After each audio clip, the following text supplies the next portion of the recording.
জয় জয় রাম ভজ বলিয়া, জয় জয় রাম ভজ বলিয়া। উপানন্দ অভিনন্দ সানন্দ নন্দ, পাঁচ ভাই নাচে দুই বাহু তুলিয়া। উপানন্দ অভিনন্দ সানন্দ নন্দন, পাঁচ ভাই নাচে দু বাহু তুলিয়া। জয় জয় ব্রজ বলিয়া।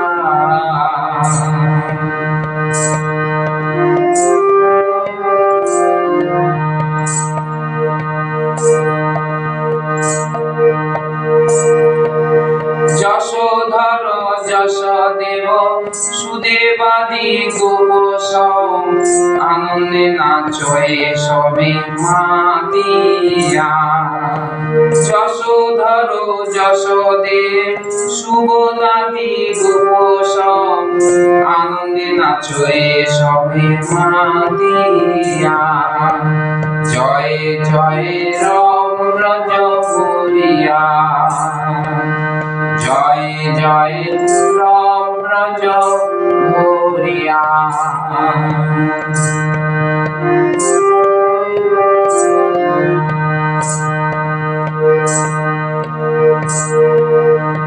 নাচে রে নন্দ, সঙ্গে নাচে গোপবৃন্দ, হাতে লড়ি কান্ধে ভার করিয়া। নাচে রে নন্দ, সঙ্গে নাচে গোপবৃন্দ, হাতে লড়ি কান্ধে ভার করিয়া।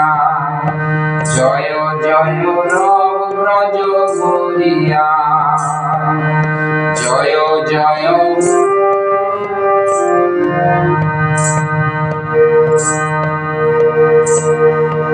খেনে নাচে খানে গায়, সুতিকা মন্দিরে যায়। হৃদয়ে বালক মুখ হেরিয়া, খেনে নাচে খেনে গায়, সুতিকা মন্দিরে যায়। হৃদয়ে বালক মুখ হেরিয়া। জয় জয় রব ব্রজ বলিয়া।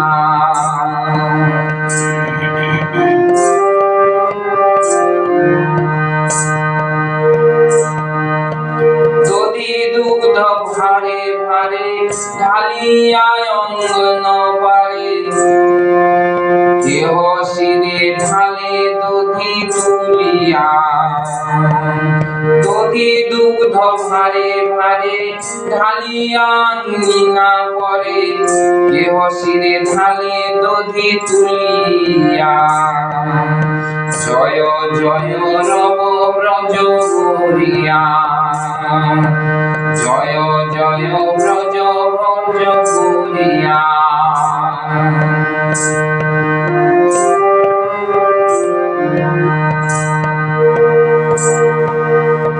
লগুড় লইয়া করে নাচয়ে ধীরে ধীরে, আনন্দে জননী বাড়ি সঙ্গী ঘুরিয়া।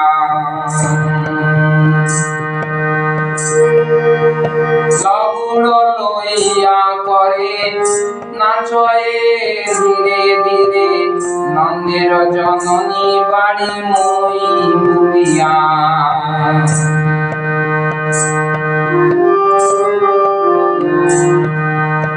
জয় জয় রব ব্রজ বলিয়া, জয় জয় রব ব্রজ বলিয়া।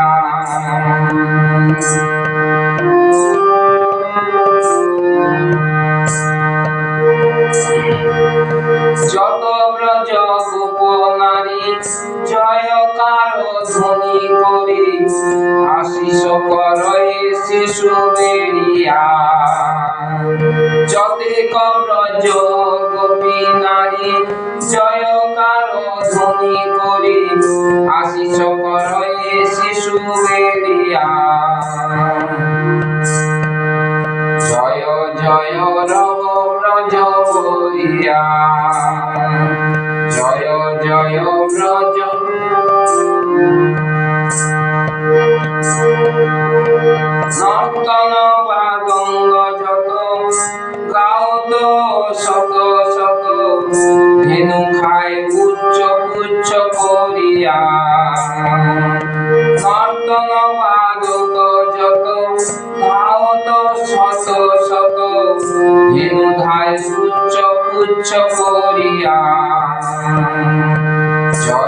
জয় রব ব্রজ ভরিয়া।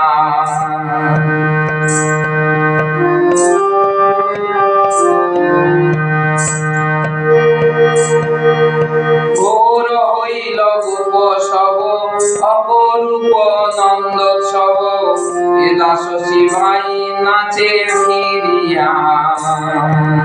ঘোর হইল গোপ সব আপন নন্দোৎসব, এ দাস শিবাই নাচে ফিরিয়া। জয় জয় নব ব্রজ ভরিয়া।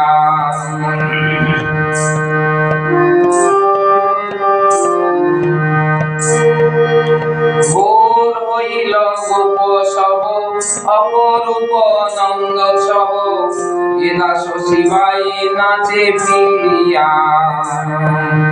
জয় জয় রব ব্রজ ভরিয়া।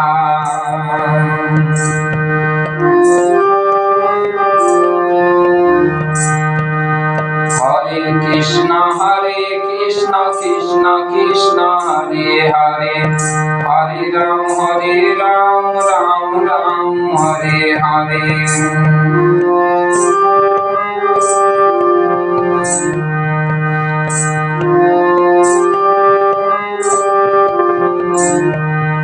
হরে কৃষ্ণ কৃষ্ণ কৃষ্ণ হরে হরে, হরে রাম রাম রাম হরে হরে। হরে কৃষ্ণ কৃষ্ণ কৃষ্ণ হরে হরে, হরে রাম রাম রাম হরে হরে। হরে কৃষ্ণ কৃষ্ণ কৃষ্ণ হরে হরে, হরে রাম রাম রাম হরে হরে। হরে কৃষ্ণ কৃষ্ণ কৃষ্ণ হরে হরে, হরে রাম রাম রাম হরে হরে। হরে কৃষ্ণ কৃষ্ণ কৃষ্ণ হরে হরে, হরে রাম রাম রাম হরে হরে। হরে কৃষ্ণ কৃষ্ণ কৃষ্ণ হরে হরে, হরে রাম রাম রাম হরে হরে। হরে কৃষ্ণ কৃষ্ণ কৃষ্ণ হরে হরে, হরে রাম রাম রাম হরে হরে। হরে কৃষ্ণ কৃষ্ণ কৃষ্ণ হরে হরে, হরে রাম রাম রাম হরে হরে। হরে কৃষ্ণ কৃষ্ণ কৃষ্ণ হরে হরে, হরে রাম রাম রাম হরে হরে। হরে কৃষ্ণ কৃষ্ণ কৃষ্ণ হরে হরে, হরে রাম রাম রাম হরে হরে। জয় রাধা মাধব জয় রাধা মাধব। পঞ্চকত্য়া জয় পঞ্চকত্য়া। নৃসিংহদেব জগন্নাথ, বলদেব জয় মাতা সুভদ্রা। জয় জয় প্রভুপাদ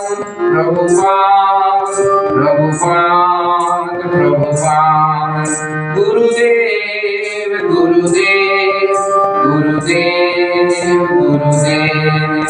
নিতাই গৌর হরি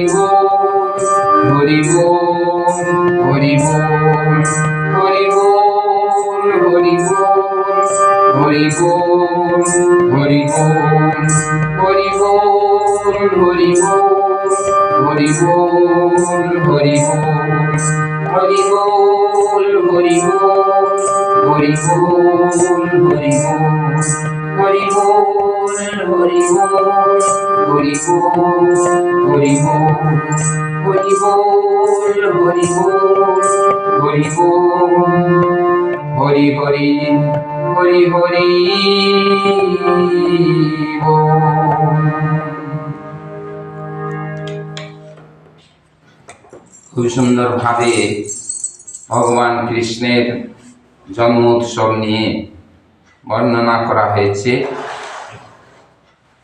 আমরা এখন নিত্যদিনের মতো শ্রীমদ্ ভাগবতের একটি শ্লোক আস্বাদন করার চেষ্টা করব। শ্রীমদ্ ভাগবতের শ্লোক নাম্বার 17, অধ্যায় 19, স্কন্ধ 8, যেখানে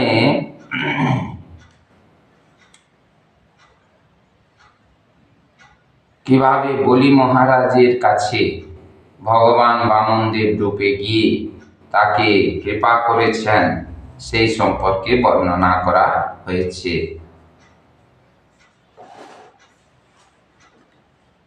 শ্রী ভগবানুবাচ ন উন্নতে কাময়ে রাজন বদান্না জগদীশ্বরাৎ ইন প্রাপ্নोति বৈ বিদ্যান যাবৎ অর্থ প্রতিগ্রহ। শ্রী ভগবানুবাচ ন উন্নতে কাময়ে রাজন বদান্না জগদীশ্বরাৎ ন প্রাপ্নोति বৈ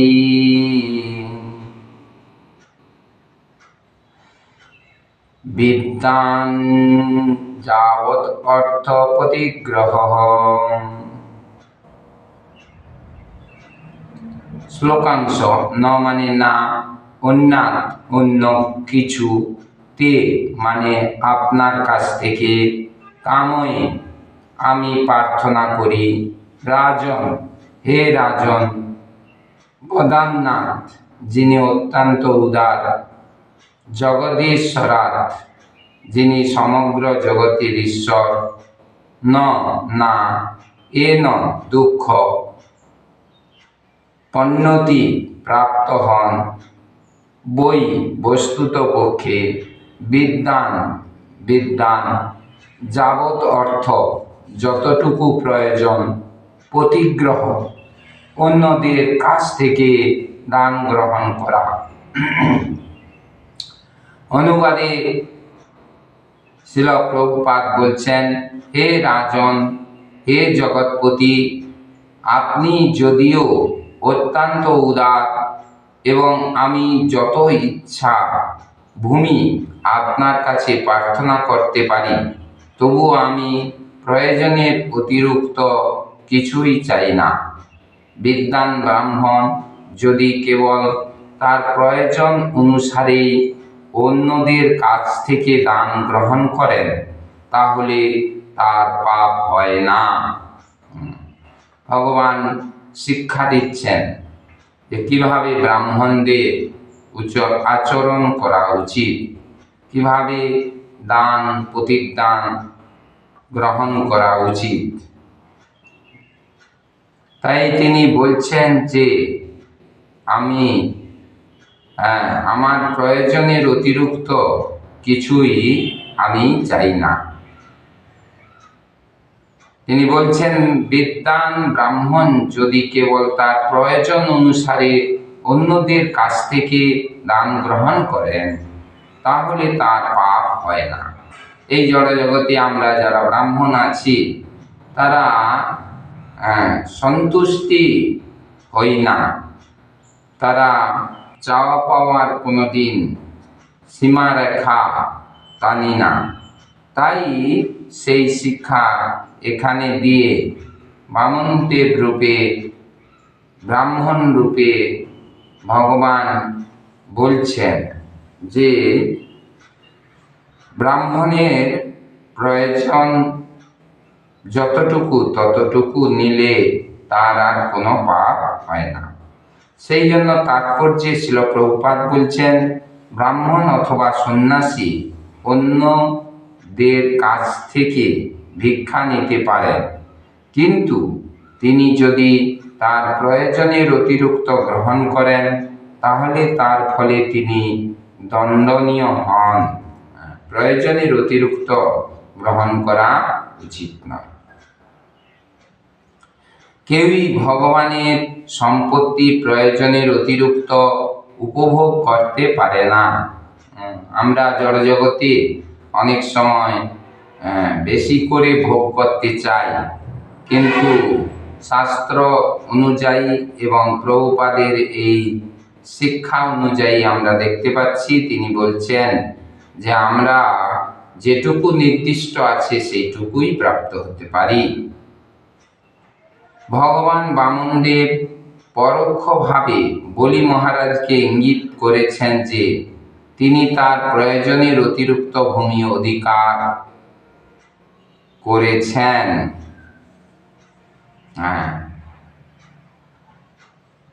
জড়জগতের সমস্ত দুঃখ দুর্দশার কারণ হচ্ছে অপব্যয়। জড়জগতে আমাদের দুঃখের কারণ হচ্ছে অপব্যয়। আমরা জানি না কিভাবে ব্যয় করতে হয়। মানুষ প্রয়োজনের অতিরিক্ত ধন সংগ্রহ করে এবং তার প্রয়োজনের অতিরিক্ত ধন ব্যয়ও করে। সে ধন সংগ্রহ করতে অক্লান্ত পরিশ্রম করে, আবার সেই ধনকে অপব্যয় করতে থাকে। এই প্রকার কার্যকলাপ পাপময়। এই প্রকার কার্যকলাপের ফলে আমাদের ভক্তি ঠিক মতো করা যায় না। সমস্ত সম্পদই ভগবানের, সমস্ত কিছু সম্পদ ভগবানের। গীতায় ভগবান বলছেন, অহং সর্বস্ব প্রভব মর্ত সর্বং প্রবর্ততে। এবং ভগবানের সন্তান সমস্ত জীবই তাদের পিতার সম্পত্তি ব্যবহার করার অধিকার রয়েছে।